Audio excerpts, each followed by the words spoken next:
विमल, पोलो, जोबा केसरी, हर पल मनाओ केसरी त्योहार। मंडल नहीं, सुनिए ना, 78 में मंडल कमीशन बना, 79 में मंडल कमीशन की रिपोर्ट आई जिसने कहा कि 27% आरक्षण पिछड़ों को होना चाहिए, ओबीसी को होना चाहिए।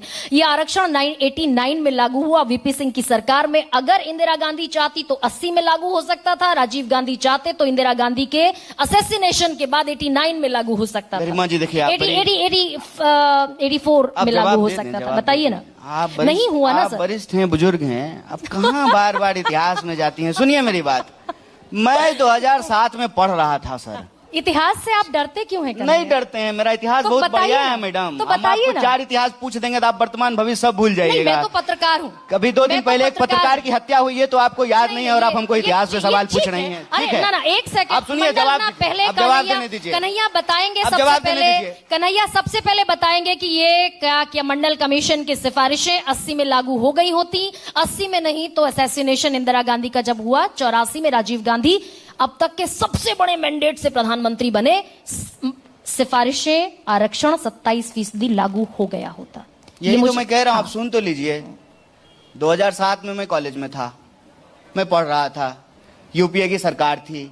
एजुकेशनल इंस्टीट्यूट में जो है 27% ओबीसी रिजर्वेशन को लागू करना था। कौन लागू किए? अर्जुन सिंह लागू किए, जो है यूपीए की सरकार लागू की ना। मैं तो आपसे बात पूछ रही हूँ। आइए ना वर्तमान में मैडम, यही हम आपको कह रहे हैं, कितना सुहाना मौसम है, बिहार आई हैं, आप इतिहास में पढ़ी हुई हैं। मुझे एक बात बताइए, जो सही चीज है उसको कौन सा कांग्रेस पार्टी आकर के पलट दी? जो आरक्षण जो है मंडल साहब लागू कर दिए, जो बीपी सिंह की सरकार ने लागू कर दिया, क्या कांग्रेस पार्टी ने उसको पलट दिया? कर्पूरी कांग्रेस पार्टी ने उसको आगे बढ़ाया? कर्पूरी ठाकुर को भारत रत्न देकर बीजेपी उड़ा ले गई है कारपेट आपकी जमीन के नीचे से। अच्छा, आप इसमें फंसे हुए हैं? ये तो मुझे मालूम ही नहीं था। चलिए, तो दूसरे के मकान पे जो है नाम मिटा करके अपना नाम लिख देते हैं और कहते हैं कि मकान हमारा ही है। इस देश की बुनियाद जिसमें आज हम सब रह रहे हैं संविधान है। संविधान को बनाने में कांग्रेस पार्टी की भूमिका है। उसी संविधान की प्रस्तावना में हम भारत के लोग भारत को एक प्रभुत्व संपन्न समाजवादी धर्मनिरपेक्ष लोकतांत्रिक गणराज्य बनाने का लिए तथा उसके समस्त नागरिकों में स्वतंत्रता, समानता, न्याय, इसकी बात संविधान में लिखी हुई है, प्रस्तावना में लिखी हुई है। वहीं से यह आरक्षण की व्यवस्था आई है। कांग्रेस पार्टी की सरकार ने उस आरक्षण की व्यवस्था को आगे बढ़ाया, उसको लागू किया। बाद की सरकारें भी आई, उस आरक्षण की व्यवस्था को लागू की। उसमें एक कौन सी बात हो गई कि कोई और लागू कर रहा था और हम मिटा रहे थे? अगर हम मिटा रहे होते तब हम बेईमान होते, तब हमारी बेईमानी होती। अरे हम लागू कर रहे थे, आगे बढ़ा रहे थे, जो सरकारें लागू करके गई उसको आगे बढ़ा रहे थे। बिहार की धरती पर गलती तब होती कि हमारी सरकारें जो बाद में बनी वो पीछे की सरकारों को अच्छे किए हुए कामों को पलट देता। तब तो दरअसल स्थितियां पलट गई थी ना कन्हैया। मैं बहुत कॉन्ट्राडिक्ट आपको नहीं करना चाहती हूँ, सुनना चाहती हूँ। रेस्ट एश्योर्ड, आप आश्वस्त रहिए, मैं आपको सुनना ज्यादा चाहती हूँ। आप कह रहे हैं कि हमने पलटा नहीं, 2007 की बात आप कह रहे हैं, तब तक तो स्थितियां बदल गई। जेपी आंदोलन हुआ, जेपी आंदोलन से लालू निकले, जेपी आंदोलन से नीतीश निकले, सत्ता समाजवादियों के हाथ में चली गई। तो समाजवादियों के हाथ में, जब पिछड़ों की राजनीति करने वालों के हाथ में सत्ता चली गई, तब कहां स्कोप ही बचा कि आरक्षण को पलट दिया जाता। इसी बिहार की धरती की बात कर रही हूं। ठीक है, बताइए। नहीं, इसमें मतलब क्या बताना क्या है इसमें? भाई कांग्रेस उस स्थिति में रही ही नहीं। भाई सत्ता चली गई समाजवादियों के हाथ में, जो आरक्षण की पैरोकारी करते थे। सत्ता का गणित ही बदल गया पूरी तरीके से। कैसे बदलने की हालत में ही नहीं थे। भारत में आरक्षण कब लागू हुआ? भारत में आरक्षण कब लागू हुआ? बिहार में हुआ था कर्पूरी ठाकुर के जमाने में। उससे पहले बिहार में आरक्षण नहीं था, पिछड़ों का आरक्षण नहीं था। अरे तो आरक्षण की व्यवस्था संविधान से आई है ना। संविधान कौन सावरकर बनाए हैं कि गोलवलकर बनाए हैं? की बात कर रही हूँ कि अम्बेडकर और नेहरू गांधी ही बनाए हैं? गजबे बात करते हैं आप। एक असमानता पे चलने वाली पार्टी और विचारधारा को क्रेडिट दे रहे हैं। इस देश की व्यवस्था में समानता, बराबरी और न्याय और अधिकार की भाषा बोलने वाली पार्टी को डिस्क्रेडिट कर रही हैं। और एक कालखंड की घटना को उठा करके, जब हमारी सरकार नहीं थी, ठीक है ना, और बार बार जो आप बोल रहे हैं, कौन जो है बीपी सिंह की सरकार से समर्थन वापस लिया था? जनसंघ लिया था।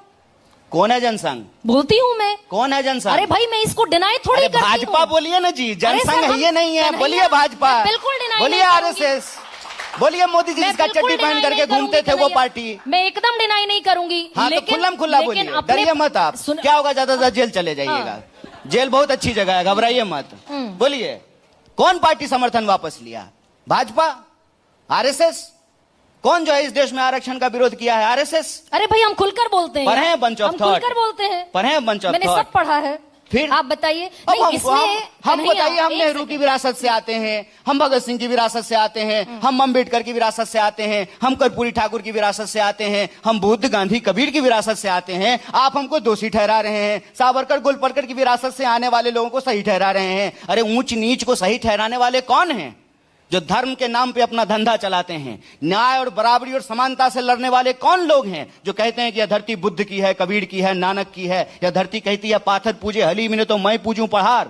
काकर पाथर छाड़ के माजिद लियो बनाए, तापर मुल्ला बांग दे बहरो बहे खुदाए। आप उस परंपरा को गलत ठहरा रही हैं। नहीं, मैं गलत ठहराने वाली कोई नहीं होती हूं, लेकिन आपके जितने भी प्रतीक थे भाई, पटेल से लेकर अंबेडकर, आप कहते हैं कि आपने ड्राफ्टिंग कमेटी का चेयरमैन बनाया अंबेडकर को, वो कहते हैं कि आपने अंबेडकर के खिलाफ नेहरू ने चुनाव लड़ा।